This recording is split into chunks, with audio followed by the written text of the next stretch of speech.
നിങ്ങൾ ബാലാജി കഫേ എന്ന് കേട്ടിട്ടുണ്ടോ?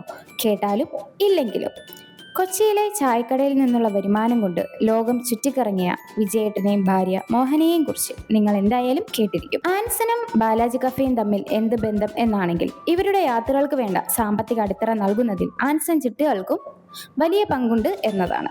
വിജയേട്ടന്റെ മരണത്തിന് ശേഷം ഇപ്പോൾ ബാലാജി കഫേ നടത്തുന്ന അദ്ദേഹത്തിന്റെ മരുമകൻ അച്യുതപ്പായിൽ നിന്നു തന്നെ നമുക്ക് കേൾക്കാം. ഞാൻ കസ്റ്റമർ 2016 മുതൽ കസ്റ്റമറാണ്. 10 കൊല്ലം. നല്ലൊരു കമ്പനിയാണത്, നല്ലൊരു ചിട്ടി കമ്പനിയാണ്. ഞങ്ങൾ ഡെയിലി നമ്മുടെ കൂലി, നമ്മുടെ വരുമാനം ഉണ്ടല്ലോ, അത് കുറച്ച് പൈസ ഞാൻ ചിട്ടിക്ക് കൊടുക്കും. ഞങ്ങൾക്ക് ടൂർ പോകാനാണ് ചിട്ടി പിടിക്കുന്നത്.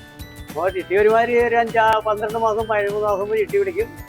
ആൻസണിന്റെ മാനേജർ പറയും, ചിട്ടി എടുത്തിട്ട് ഞങ്ങൾ ടൂർ പോകും, അങ്ങനെ അടച്ചു തീർക്കും. ഇങ്ങനെ ഒരു അത്യാവശ്യത്തിന്റെ കാര്യത്തിന് ഫണ്ട് നമുക്ക് ലോൺ എടുക്കാനേക്കാളും പറ്റുമല്ലേ, നമ്മൾ മാസം മാസം അടയ്ക്കാം, നമുക്ക് ആവശ്യമുള്ളപ്പോൾ ചിട്ടി പിടിക്കാൻ എടുക്കുക. അച്ഛനാണ് ആദ്യം ആൻസണിൽ ചേർന്നത്. അച്ഛന് ശേഷം ഞങ്ങൾ പിന്നെ അത് കണ്ടിന്യൂ ചെയ്ത് വരികയാണ്.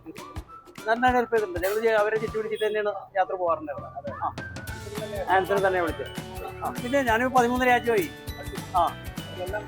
ആൻസണിൻ്റെ ഇനിയിപ്പോൾ അടുത്തൊരു 1 ലക്ഷം തന്നെ ചിട്ടിയുണ്ട്. അത് ഞാൻ ഈ 3-4 മാസം കഴിഞ്ഞാൽ വിളിക്കും. ഒക്ടോബറിൽ ഇത് ഭാര്യ സന്ദർശിക്കാനുണ്ട്. അത് നേരത്തെ പറഞ്ഞു വെച്ചിട്ട് ആൻസണോട് തീർച്ചയായിട്ടും എത്രയോ കുറവ് പറഞ്ഞിട്ടുണ്ട്. ഇവിടെ എല്ലാവരും പറയാം, അവിടെ ചേരാൻ പറയാം.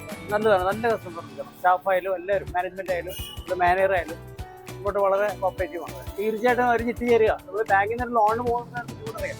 നമ്മൾ മാസമുള്ള കാറ്റിന് അടച്ചു കഴിഞ്ഞാൽ നമ്മൾ ആവശ്യമുള്ള പിടിച്ചെടുക്കാറ്. ആരും കാല് പിടിക്കേണ്ട ആവശ്യമില്ല, വിളിച്ചെടുക്കുക, നമ്മുടെ കാര്യം നടക്കും.